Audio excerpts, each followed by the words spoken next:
आज बात ऐसे मुद्दे पर जो सिर्फ मध्य पूर्व तक सीमित नहीं बल्कि इसका असर सीधे हमारे पड़ोसी देश पर पड़ रहा है। ईरान, इजराइल और अमेरिका के बीच बढ़ते तनाव ने पाकिस्तान की नींद उड़ा दी है।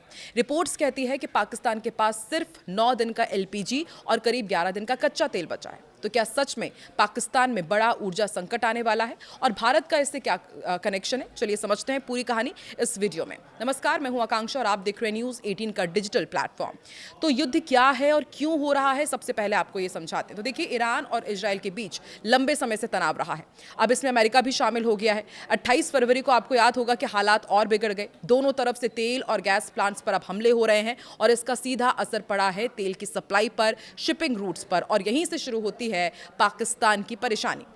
पाकिस्तान पर संकट क्यों आया? पाकिस्तान ही नहीं बल्कि पाकिस्तान अपनी 70% तेल जरूरत मिडिल ईस्ट से पूरी करता है। सबसे बड़ा रास्ता है स्ट्रेट ऑफ हॉर्मुज, लेकिन अभी वहां पर तमाम जहाज फंसे हुए हैं, सप्लाई रुक गई है। और रिपोर्ट के मुताबिक डीजल सिर्फ 21 दिन का बचा है, पेट्रोल 27 दिन का और एलपीजी सिर्फ 9 दिन का और कच्चा तेल करीब 11 दिन का। मतलब साफ है, अगर सप्लाई नहीं आई तो हालात पाकिस्तान में बद से बदतर हो सकते हैं और बिगड़ सकते हैं। अब आपको ये भी समझाते हैं कि सप्लाई चेन आखिर क्यों टूटी।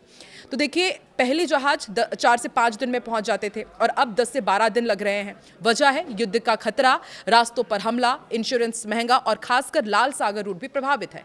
इसका मतलब है तेल महंगा हो रहा है, देरी और ज्यादा बढ़ रही है और स्टॉक खत्म होने का खतरा मंडरा रहा है। पाकिस्तान क्या कर रहा है ये भी समझना बहुत ज्यादा जरूरी हो जाता है। देखिए, सबसे दिलचस्प हिस्से पर हम पहुंच गए क्योंकि पाकिस्तान के नेता आसिम मुनीर और शहबाज शरीफ भारत की ही तरह ईरान से बातचीत कर रहे हैं। जहाजों को निकलवाने की कोशिश में जुटे हुए हैं, यानी कि डैमेज कंट्रोल मोड उनका ऑन हो चुका है। इसके अलावा घरेलू गैस को प्राथमिकता दी जा रही है। इंडस्ट्री में कटौती हो रही है, ये तो हमने आपको बताया ही था कि लॉकडाउन जैसे हालात हैं पाकिस्तान में, और 3 करोड़ लोगों को सब्सिडी दी जा रही है। अब बात करते हैं कि भारत पर इसका क्या असर पड़ रहा है। तो देखिए, भारत ने पहले ही ईरान से बातचीत करके अपने जहाज सुरक्षित निकाल दिए हैं और यही देखकर पाकिस्तान भी अब वही रणनीति अपना रहा है। इंडियन मॉडल फॉलो किया जा रहा है। अब आगे क्या होगा?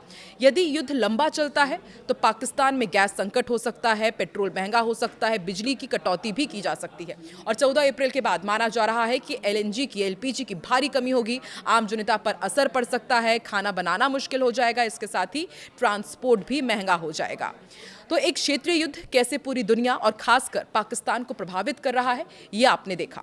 तेल सिर्फ ईंधन नहीं बल्कि पूरी अर्थव्यवस्था की रीढ़ है। इस युद्ध ने ये तो हमें समझा दिया है, और जब ये डगमगाती है तो देश हिल जाता है। अब देखना यह है कि क्या पाकिस्तान इस संकट से निकल पाएगा या हालात और बिगड़ेंगे। अगर आपको ये एक्सप्लेनर पसंद आया तो वीडियो को लाइक करें, चैनल को सब्सक्राइब करें और कमेंट में बताना मत भूलिए कि क्या पाकिस्तान इस संकट से बच पाएगा।